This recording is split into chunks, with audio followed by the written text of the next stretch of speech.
Pagkatapos natin gawin itong sound standard ni Bossing na taga Nueva Ecija ito ngayon, bali iba yung kwan ito, magkaiba sila ng owner pero isa lang kasi tao nagdala rito sa atin. Okay, goods na tong CE18 na standard, sound standard. Tapos ito, fit na 1000.2.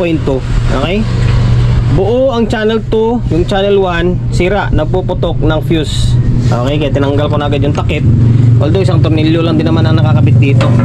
Ngayon, ito yung laman nya. Okay, okay naman, nakasecure naman kasi nakapandikit to. Nakahang na yung channel 2, ay channel 2, channel 1, channel A. Ayan, nakahang siya kasi nga pumuputok na yung fuse. Siguro tuwing palit putok, tuwing palit putok, dahil may problema yan, either MOSFET or output. Okay, MOSFET or output yung nasisira. Okay, ngayon ano pa ba gagawin natin? Hindi natin titesting to. Titesting mo pa ba yan puputok. Focus na lang tayo dito agad sa may channel 1. Patinuin na natin agad to kasi goods naman daw yung channel 2 Okay, baklasin na natin para mas mabilis yung trabaho natin. Okay, baklas ko na yung channel 1. Ito, putok yung fuse dito. Kapag pumutok yung fuse dyan, kadalasan sira itong mga kanya, mga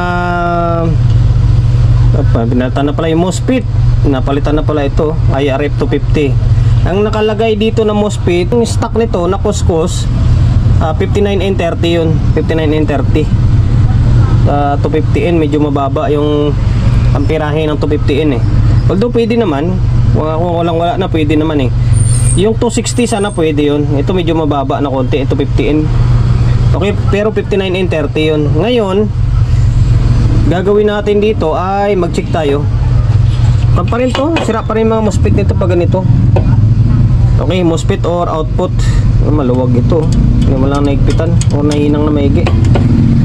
Okay, troubleshoot ko or hanapin ko yung sira, tapos pakita ko na lang sa inyo para malaman mo na kung may problema yung MOSFET or dito sa may output. Pwede nyong ihang itong mga bloke na to. Yan, pwedeng ihang para makapag-check kayo pa isa-isa. Okay, ngayon ihang na natin yan. Tapos para malaman mo pa yung isa pang diskarte kung aling side yung may problema, dito sa may positive or negative side, dito sa may itong fast recovery diode, pwede kayo mag-check dyan. Pwede kayo mag-check kung may shorted, kung saan yung may shorted. Okay, ngayon kapag may shorted dyan, maaring sira yung output or sira mismo yung diode. Okay, yung fast recovery diode A5408 ito Ngayon, nihang ko ito pati diode kasi may nabasa ako na kasi nakahang na to mga output, may shorted pa rin. Ngayon, magduda ka na dyan. Shorted itong diode. Kaya siguro sabi nila ni Bossing na pumuputok yung output. Ngayon, ito, pakita ko sa inyo. Dapat naka-reverse tayo Yan, short pa rin siya Dapat kapag naka-reverse ka, hindi dapat mag-short dyan. Yan reverse forward, shorted siya Same din dito. Ito reverse to. Short pa rin siya Okay, kahit i-reverse forward, may shorted. Sira yung dalawang diode. Ngayon, mag-check ako dito sa may output. Tingnan ko kung ilang piraso yung output. Sana walang nasira. Okay? Ngayon, i-check natin yung output kung saan yung mga sira niya or may mga sira. Ito, goods ito. Mangyari dito, short open lang naman yan Ito, ayaw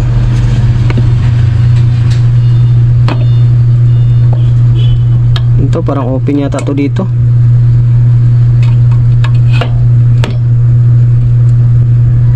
Hindi. Ano tong isa? Ay, kasama sa drive pala ito. Good yan. Tapos ito, good. Drive pala ito. Good. Tapos good. Kaya hindi ko magalaw yan kasi naka reverse. Ngayon ipo-forward natin. Ayan, gagalaw na to. Pero kailangan hindi siya short. Okay, goods. Goods. Okay, goods. Bali goods to. Salbutan man pabibiling ko. Tapos goods din dito. Okay. Goods. Basta goods yung output. Ito lang yung nasira. Kaya siguro hindi nila mapatino ni bossing to, hindi nila na-check itong fast recovery diode. Kapag nagpalit kayo ng output, make sure na ma-check nyo muna itong diode na to. Check nyo muna ito. Ito to, pakita ko sa inyo. Yan. Kapag may shortage yan, puputok talaga yung fuse dyan. Puputok lalo pag hindi kayo gumamit ng bulb. Puputok yan. Ngayon, tanggalin natin to, palitan natin. Kahit wala ngayon, gagana yan eh. Okay, fast recovery diode to. 5408 yung value niyan. Palitan natin ah. Okay, tapos palitan ko tong fuse. Tapos mag-check pala ako dito sa may MOSFET nya. Okay, sa ngayon palitan ko muna tong mga fast recovery diode. Tapos ibalik natin yung bloke. Naibalik ko na yung mga bloke. Napalitan ko na ng diode. Hala, saan na yun? Binalik, tinago ko yata. Ito bago na ito, 5408 to. Ngayon, ito magiging labasan nya. Naitago ko yata yung mali. Itago ko yung sira. Ito yung, ngayon, ito siya oh. Dapat forward, gagalaw lang na hindi magsa-short. Okay, i-reverse na lang natin para sensya na medyo madilim. Ayan yun, sa mga susunod na buwan, ayusin natin yung video natin, paliwanagin natin. Gamit tayo ng mas maliwanag na mga ilaw na. Okay. Mainit din kasi pag maliwanag. Ayan oh, wala na siya oh. Wala siyang shorted. Tapos kabila ganun din. Okay, ayan oh. 'Di ba? Wala na siya. Buo yung mga output, sira yung diode. Tapos sira yung MOSFET. Dali rin yung mga MOSFET niya. Malamang kasi sira ngayon diode, tapos ipa-plug in mo, automatic sira. Babalikan nun, MOSFET. Ayan oh. Oh, short to. Oh, short. Tapos ito, parang buo itong isa eh. Oh. Tapos ito, sira. Okay, pero palitan ko na rin to. Papalitan natin ng 59N30 yan lahat. 4 na piraso. Ito kasi diode to eh. Okay, palitan ko yung mga MOSFET para matesting natin kung maging okay. Sana madali natin. Napalitan ko na ng MOSFET. Ito 4, saktong may 4 ako na tira. Ito siya, wala nang laman yung 59N30 natin oh. Okay, sana ba yung dalawa kanina? Yung isa dito, may isa na naiwan eh, good eh. Pinalitan ko na lang din, sinabay ko na. Okay. Ngayon, inang na lang kulang dito. Tapos palitan ko tong fuse. Tapos testing natin, tingnan natin kung anong mangyari. Sana walang tinamaan ng mga sa stepper nya. Okay, hindi dito. Tingin ko wala naman siguro. Palitan ko muna, ay hindi pala nainang to, hinangin ko muna. Tapos palitan ko tong fuse, testing natin. Nainang ko na tong MOSFET natin. Ang value pala nito guys, inuulit ko 59N30. Maraming nagtatanong, although marami na rin nakakatam naman ito 59N30, yung mga kuskus na value. Yan, 59N30 na MOSFET yan. Okay, double check natin. Nahinang na. Tapos itong fuse napalitan ko na. Bali, ang nakalagay dito is 15, ginawa kong 20 ampere. Ayan. Tapos hininang natin kasi maluwag nung nakaraan. Nakahinang na yan. O, testing natin kung ano mangyari dito. Bali, eto na, binalik ko na yung board natin. Okay, ngayon sukat tayo ng biasing niya or magiging normal siya. Kasi ang nakasulat is namumutok or pinuputok niya yung fuse. Okay, on natin. Pero gamit tayo ng bulb para sigurado. Kapag ganyan pumuputok-putok, gamit kayo ng bulb. Hindi yan puputok kapag may bulb. Bagkus iilaw lang siya. Okay, ayan oh, normal na oh. Oh. Okay, nag-relay. Naka-normal boot na siya oh. Sukat tayo. Yung bias ng kuwan ko na to, ng tester ko is medyo mababa. Okay lang, basta importante pantay sila. Ayan oh. Ito yung bias ng isa, yung stock or yung hindi natin ginalaw. Okay, nasa 0.3 yan eh, nasa 0.3, 0.4, mga ganun yung bias yan eh. Pantay na oh. Diba? Goods na to, pwede ng laban to.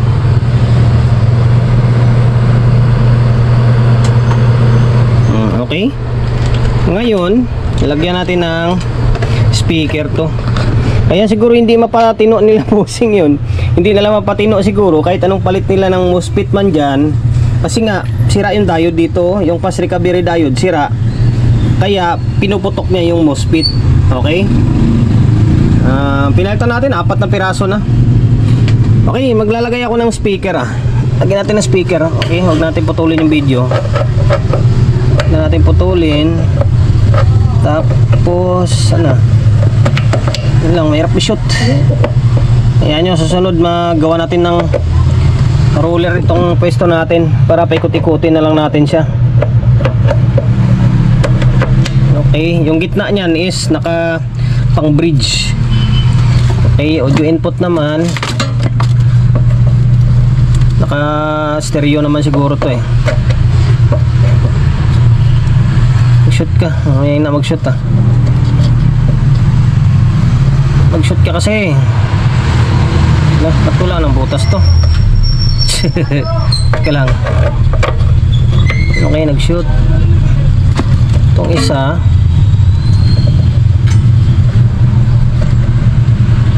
Wala, parang barado itong isa. Teka lang, tignan ko muna. Kaya pala ayaw mag-shoot, may tape pala. Yan, kaya siguro para nilagyan ng tape para hindi magamit. Kaya pala sabi ko ayaw mag-shoot. Yan. Naka stereo mode. Yeah, sana magka-audio na. Okay. Ayun. Play natin yung laptop natin. Okay. Pa-play na. Channel 2 muna, channel 2, yung goods. Ba't walang audio? Channel 1.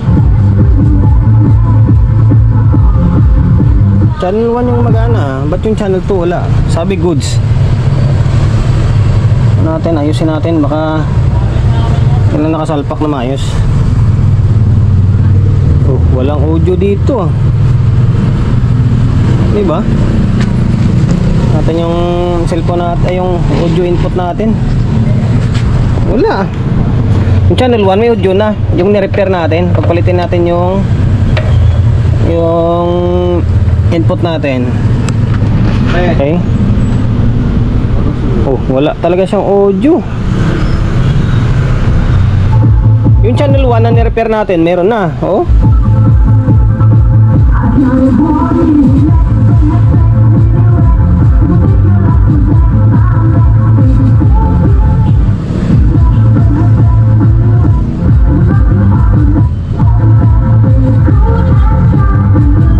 Normal na yan yung channel 1 wala. Bakit ganon? Hindi ira niyan. Good yung bias. Hanapin natin sila rin. Baka yung switch. Okay, bali pinaktakan ko ng contact cleaner yung switch dito, tapos ginalaw-galaw natin. Nilagay ko muna siya sa may parallel. Parallel muna parallel siya. Channel 1. Meron.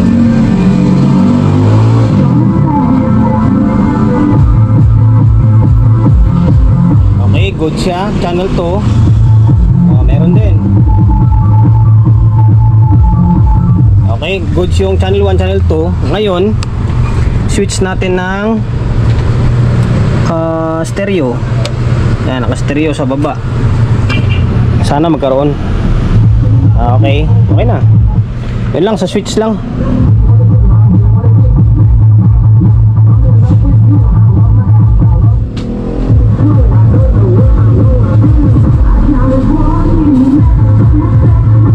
Okay na.